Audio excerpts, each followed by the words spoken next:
Coming off the biggest hit of his career, Arnold Schwarzenegger returns to comedy with a hilarious story of domestic abuse, child abduction, child neglect, child endangerment, school fires, and fathers being murdered in front of their children. Jesus Christ. It's time for Kindergarten Cop!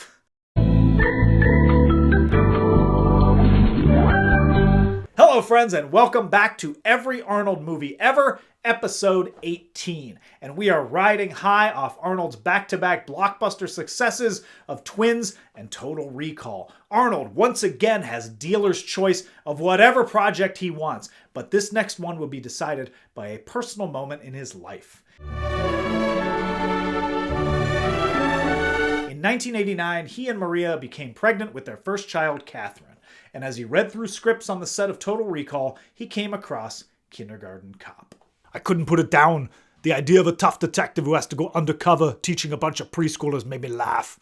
People in Hollywood always said, never act with kids or animals. They're impossible to work with, and then they look so cute on screen that they steal the show. But I'd been interested in doing a movie with kids for years, and the prospect of becoming a dad inspired me.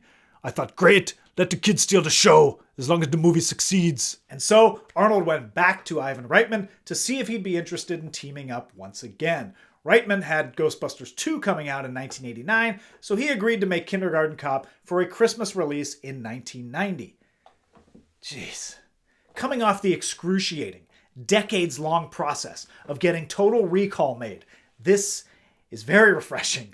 Arnold reads a script, he likes it, he calls up Ivan, he likes it, green light. It also speaks to Arnold's growing power in Hollywood. For his first comedy, Twins, all three principal creatives gambled on themselves and took no salary in order to get the movie made. Now Arnold's just like, I like this, let's make the movie, come on, let's do it. The most interesting trivia of Kindergarten Cop is that before Arnold was cast, Bill Murray was approached and turned it down. He and Reitman had worked on Meatballs together, so maybe he just felt like, I already did the kids thing. Another name that came up was my man, Patrick Swayze. Swayze, as I talked about last episode, had Arnold's role in Total Recall before Arnold did. And while I think Swayze would have been excellent in Total Recall, I don't think it would have worked as well here. The key to this role is seeing Arnold toppled by toddlers and not being able to control them. Swayze losing his shit just wouldn't have been as effective. It's kind of weird that these two guys were up for the same roles. Like, I could see Swayze playing a number of Arnold roles, but I have trouble imagining it the other way around. You see Arnold in Dirty Dancing? You put the baby in the corner? Well then stop it! But the heart needs a vacation. Reitman said even though Arnold was a new father, he had never really spent extended periods of time with kids that young. I have 3 kids, so I have learned to talk to kids a little bit. I don't condescend to them. So he watched to see how I spoke to the class at first, and then he started to pick up the fact I dealt with them as if they were young adults. When he picks her up, you'll all go, woo! And then you start, don't do it, listen. And not only do you do that, you surround them. Arnold figured out a way to relate to the children. I was sweating. I felt like the character in the movie. Then it dawned on me that physical fitness would be a way to approach them. I asked them to do jumping jacks, and 100 kids enthusiastically started to do jumping jacks. We started exercising, and from that point on, I had them totally on my side. For the roles of the kids, they auditioned over 2,000 children. One of those children was a young Elijah Wood, who by his own admission was awful and didn't get cast. Of the experience, Reitman said, you would say, Jason, start over there, walk to the exit. While you are walking, say this line, and after you say this line, go over there and pick up the basketball. Say that to a 5-year-old and all they can remember is basketball. Though, to be fair, if you told me to do that, that's probably all I'd remember too. It was pandemonium. For some reason, as soon as the children see a camera, they are like a magnet towards those beautiful eyes. Reitman would have to use tricks to keep the kids' attention. He would wave something beside the camera so they would be constantly distracted, or he would talk while filming was going on and feed them their lines as if they're a bunch of late career Marlon Brandos. I can't even imagine how hard that must have been to have someone in front of the camera who has no idea what they're doing, and I just am not... What? No. Not IKEA. Idea. Idea. Dia. Idea. Idea? Yeah. Good. Here. Ooh, butterscotch. Kindergarten Cop is also where Arnold fell in love with Hummers. They were shooting the movie in Oregon when a convoy of Army Humvees drove by, and for Arnold, it was love at first sight. He got his hands on one as soon as he could, and now we have Kindergarten Cop to thank for that planet-killing car craze. Kindergarten Cop opens with Arnold looking absolutely crazy. That hair, those round sunglasses that don't quite fit his face, the flasher trench coat. Apparently he's undercover, but he could not be more conspicuous. If you're walking through a mall and you see someone wearing sunglasses inside, you are only noticing that person. We're then introduced to Crisp, a villain who looks like he cut off Kurt Russell's face and loosely wears it as a mask. They're in a mall because by now we know the only thing Arnold loves more than Humvees is malls. The entire reason they shot Jingle All the Way in Minnesota was so Arnold could hang out at the Mall of America. Also, see Commando and T2. Even when he was campaigning for governor, he did it at malls. He pushes this lady out of the way, and I love that she calls him a shithead. I guess it's to show that Kimball only cares about his police work and sets him up as a jerk to be softened later. A Crisp is looking for his wife and son who've escaped him, and an informant tells him he saw them at an elementary school in Astoria, Oregon, also home to the Goonies. Crisp then kills the informant and meets his mother at the mall salon. Their relationship is creepy, but it's a unique touch that makes Crisp a much more interesting villain than he would be otherwise. I just found out where they're hiding. Are you serious? You really know where he is? Kimball strolls into the salon with his gun casually out, and mall security is appropriately horrified. Classic line from Arnold. I'm a cop, you idiot! I'm Detective John Kimball. And he brings in Crisp for the murder of the informant. The informant's friend, who witnessed the murder, refuses to point out Crisp in a lineup because she's afraid she'll get killed. So Kimball stalks her like a madman, brings a shotgun into this flophouse, drops some more great lines. Next time my place, I'm the party pooper. Cindy, I don't like you using foul language. I like you, Cindy. I'm gonna be around you a lot. And then convinces Cindy to point out Crisp in a lineup. So now we know Kimball is a hard-boiled, grumpy Los Angeles cop who works alone. Naturally, they're going to stick him with a partner, Phoebe. And they explain that Crisp's wife stole $3 million from him, and in order to get to Crisp's wife, Phoebe intends to go undercover as a kindergarten teacher in Oregon. Kimball shows how wonderful he is with children on the flight over. If you don't stop screwing around back there, this is what I'm gonna do with you. And we get a surprising cameo from Angela Bassett as a flight attendant in her first film role. She was still 3 years away from What's Love Got to Do with It, and before this she had only done TV. Is your wife okay, sir? Now, Phoebe's defining trait is that she loves eating, so naturally she gets food poisoning and gets sick all across Oregon, literally. And you can guess where this is heading, but first, Kimball reveals I have a son. He's 13. And a ferret! And buddy, let me tell you how excited I am that they gave him a pet. It just reminds me of when Red Heat got it wrong by not giving us scenes with Ivan Danko snuzzling his parakeet. Not as wrong as putting Jim Belushi in Red Heat, but still. Sorry Jim, Twin Peaks. The next day, Kimball has decided he's taking Phoebe's place as the kindergarten teacher. He's gonna wear this snazzy green corduroy jacket. And then we get a tagline for the movie that's better than the actual tagline they use for the movie. They're 6-year-olds. How much trouble can they be? And 23 minutes in, we arrive at the school. Kimball meets the principal, who knows he's an undercover cop, but thinks he has teaching experience. And then he meets the children. And the way Arnold walks in, looks at the kids and tries to smile, it's great. He's like an alien. Good morning. And it reminds me of this deleted scene from T2. Smile once in a while. Smile. You're great.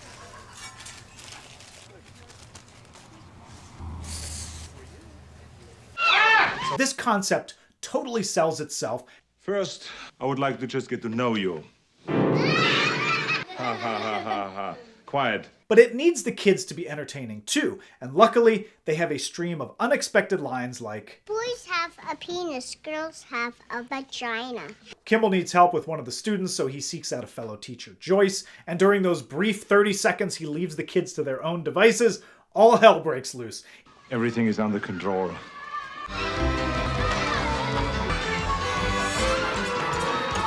He loses his shit. Shut up! Twice. And then brings his ferret into the classroom. We get another classic line. What happened to your dog? This is not a dog. This is a ferret. And it's very clear that I'm a sucker for any time Arnold has to say the words with the AR or ER sound. Harry. Ferret. Ferret. That sound just fits like a glove. Harry. Ferret. Harry. Ferret. Harry. Ferret. Kimball tells the kids it doesn't bite, but I once had a girlfriend who briefly owned a ferret. It was an asshole, and it could get out of its cage on its own, and it definitely did bite. It's probably why they're illegal to own in California. Maybe that's another subtle way to show that Kimball, a cop known for bending the rules, would also break the law in his everyday life. Cops, man. Kimball barely survives the first day, but he can't switch with Phoebe or their cover will be blown. So he shows up the next day in a red polo. Slightly darker shade, but man, that's a pretty close match to Predator Long Goodbye and that one ramen commercial. One of the kids' moms shows up and she's concerned about her son playing with dolls. But Kimball reassures her. He uses the dolls to look up girls' skirts. And everyone is so relieved. Oh, well, that's a relief. Oh, thank God, he wasn't playing with dolls. He's just a pervert. You know, these movies sometimes don't age well. Side note. You know, what's tough on Sylvester is the fact that his father left us for another man. 1990. Where it's better to be a perv than gay. Let's just move on to Arnold yelling at this kid. You mean you eat other people's lunches? Stop it!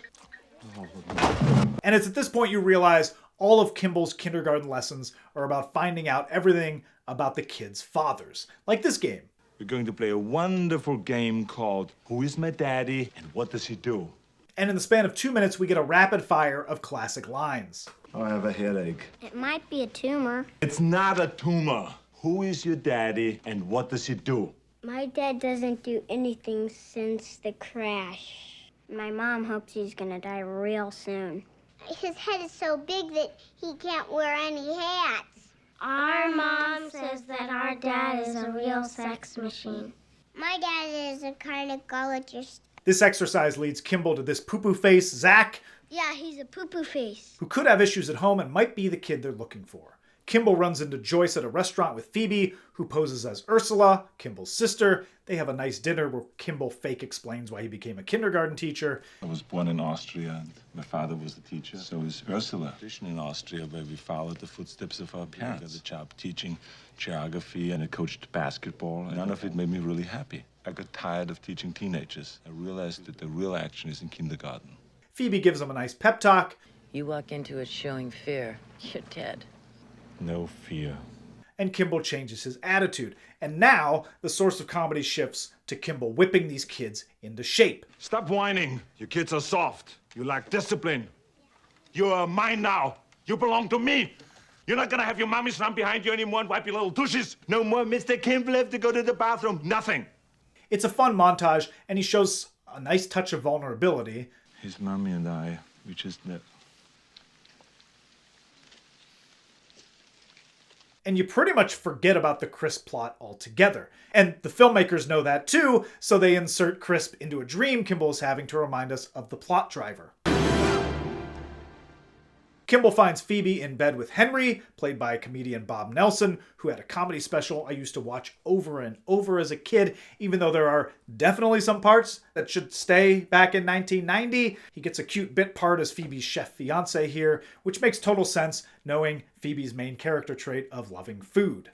That figures. Kimball confronts Zach's mom, who reveals that Zach's father is not the man he's looking for, he's just a domestic abuser. I suppose you saw the bruises on Zach's legs? Oh. Well, that's pretty serious for a kid's movie. Let's just move on and meet back up with Cindy, the informant, who buys some bad drugs set up by Crisp's mom and dies. Oh. Well, let's check in with Kimball and Joyce on their date. Well, Dominic takes Kimball to his safe place where the bad people can't get him and points to a radio tower that he's going to definitely climb at some point. Oh boy. Well, Kimball's now starting to suspect Maybe Dominic is Crisp's son, so he searches the house for evidence. He only finds Ghostbusters pillowcases, which means Ivan Reitman exists in the Kindergarten Cop universe. Maybe this is the universe where he's directing Kindergarten Cop with Patrick Swayze. And Kimball's romantic date with Joyce turns into an interrogation about her ex-husband. And what about your ex-husband? Does he see Dominic often? Or what about child support? Dominic was talking to me about having to move around a lot, that he had to leave in the middle of the night, and Betty's in France, doesn't live nearby. You can trust me. Man, that was a rough section. But okay, now we're back with the kids. Whew. I like it when Arnold tells him to walk around in a circle. I want you to walk around in a circle. Go! It's just a lot of fun Oh, wait. Nope, Zach was late to school. Oh, boy. Here goes Kimball. He's confronting the abusive father, and he solves the violence with violence. And the principal, super into it. 1990. Meanwhile, Cindy the witness still totally dead. Crisp is now a free man, and the clock is ticking. The town is having a festival, and Kimball's kids recite the Gettysburg Address against the backdrop of the beach from Goonies. And in a different movie, this would be the crowd-pleasing climax where Kimball has learned how to connect with and teach the children, and would probably go and reconnect with his child. But here, we get Crisp stealing a toy from a grown man while his overbearing mother buys a bunch of children's medication. At this point, we're pretty much done with the kindergartners, except for this kid doing a happy dance after saying, Boys have a penis, girls have vagina. And then the movie shifts into thriller mode. Kimball tries to stop Joyce from running and finds Dominic dangling from that damn radio tower. Help! Help! Crisp infiltrates the school and he starts a fire in the school, which he knows is full of children. He uses that distraction to kidnap Dominic and then shits on the fireman profession for no reason. I'm a fireman. Where's your hat? You're right. I'm no jerk fireman. Not only that, he's just a creep. I'm your father, Dominic. See? We have the same kind of hands. We have the same kind of hands? Have you ever talked to a child before? Look, we both have hands. We must be related. What the fuck are you talking about? Crisp's mom hits Phoebe with a car, then Kimball tracks down Crisp, who uses Dominic as a human shield. Cool guy. And just when it seems like Crisp has the upper hand, there it is. That asshole ferret doing what ferrets do, biting the shit out of people. Kimball murders Crisp in front of Dominic, and then Crisp's mom shoots Kimball. But before she can finish the job, Phoebe gets in there and knocks her out, gets a catchphrase of her own. You're not so tough without your car, are ya? It ends with Kimball returning to the school to say hi to the kids, and he kisses Joyce, and all is well. You know, except for the never-ending trauma Dominic will suffer for having to watch his father get murdered by the man who's now dating his mother. But other than that, you know, happy ending. The reviews were slightly better than Twins, probably because it wasn't as much of a surprise this time around, and people were quicker to accept Arnold in a comedy. Siskel had been back-to-back positive on Arnold movies. Can we get the three-peat? It's wonderful to see the giant chained up, but the rest of the picture, I just think it doesn't work for me. Sort of. Ebert saves the day, though, as usual. This time, the formula works. Kindergarten Cop opened on December 21st, 1990 at number 2, just below a minor hit that year, Home Alone. It did beat out The Godfather Part 3, though. Little side tangent, this was also the weekend that Bonfire of the Vanities was released and bombed in 7th place. The making of that movie is a fascinating industry story detailed in this excellent book, The Devil's Candy, and also a recent podcast. You should check it out if you're interested in behind-the-scenes stories. Kindergarten Cop grossed a total of $91.4 million in the US. Couldn't crack 100 here, but still pretty impressive against the Home Alone juggernaut. It went on to make $202 million worldwide, just $14 million below Twins' take. A big hit, especially considering it was made for $26 million, most of which went right into Arnold's pocket. Kindergarten Cop is really funny. It's still funny. It's a formula action stars have been chasing ever since. Team an oversized action star with a kid and see what happens. This is the originator and the template, and it's hard to beat because it was so successful the first time around, and now it's a genre unto itself.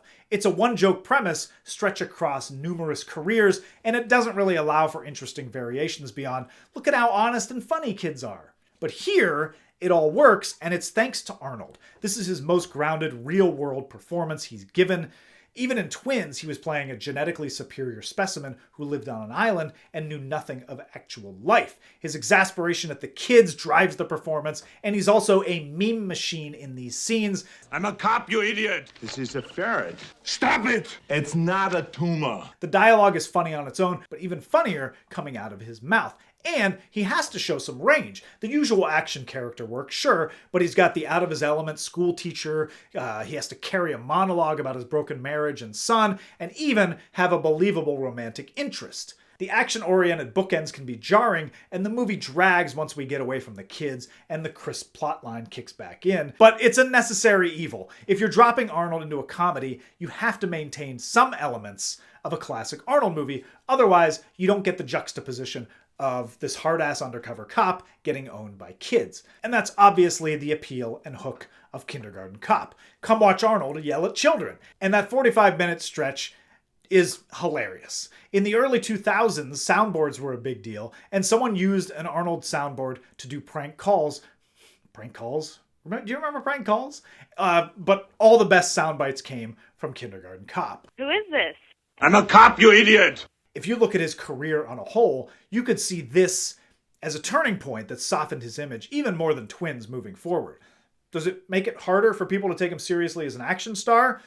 Not at first, as we'll find out next episode, but it may have started to chip away at the Arnold action facade. There's quite a bit of deconstruction going on in his next few movies. Here, he can't handle kindergartners. In T2, there's a role reversal of his most iconic role, where now he's a father figure who doesn't kill anyone. And then Last Action Hero is an evaluation of his entire career and his place in Hollywood. Last Action Hero has a more obvious detrimental effect on his career, but you could argue that Kindergarten Cop contributed, even though it was a success. Now, you can also argue that the third movie in the Arnold Reitman trilogy cemented the public's change in perception in him, but we'll get to that another time. On its own, Kindergarten Cop is highly enjoyable, and I was going to say disposable, but a lot of its lines endure today. In fact, Arnold has gone on record saying Kindergarten Cop is his favorite movie. Which is your favorite film of your own? I think Kindergarten Cop, probably. Yeah. I was in heaven because he was such a great director, working with all those kids. I mean, it was like, I was such a great training because when I went to Sacramento as governor, I had to be a kindergarten cop up there. And I can see why. And yes, there was a sequel to this starring Dolph Lundgren and Bill Bellamy, but it's one of those non-sequel sequels like Jingle All the Way 2, a sequel in premise only and in shitty taglines. All new movie! All new movie? I don't know. Should I cover Kindergarten Cop 2 as a bonus episode? Let me know. I don't want to, but if you want me to, I will. Just for you. In the meantime, let's get to the stats. Acting chops, 7. We know Arnold's gonna nail the action-oriented stuff, but to be able to humanize his character with a relatable backstory and carry a romance without it feeling stilted and awkward, he deserves credit. Kill count, 1. A nice come down from Total Recall's 48, for a total of 344. Catchphrase, it's not a tumor. And now here are the Every Arnold Movie Ever rankings. Got your cameos. 16, that dickwad Hercules in New York. 15, The Villain. 14, Red Sonja. 13, Stay Hungry. 12, Red Heat. 11, Raw Deal. 10, Conan the Destroyer. 9, Twins. 8, The Running Man. 7, Pumping Iron. 6, Kindergarten Cop. 5, Conan the Barbarian. 4, Commando. 3, Predator. 2, Terminator. And 1, Total Recall. I'm still surprised by that. Next up, here we go. We made it. We fucking did it. The reason I've been obsessively documenting every Arnold movie ever. My all-time favorite movie, Terminator 2, Judgment Day. Until then, Hasta la vista, baby. Get away from the kids and the crisp plot line kids. Motherfucking crisp plot line? The crispy plot. This fucking guy, why did they name him Crisp?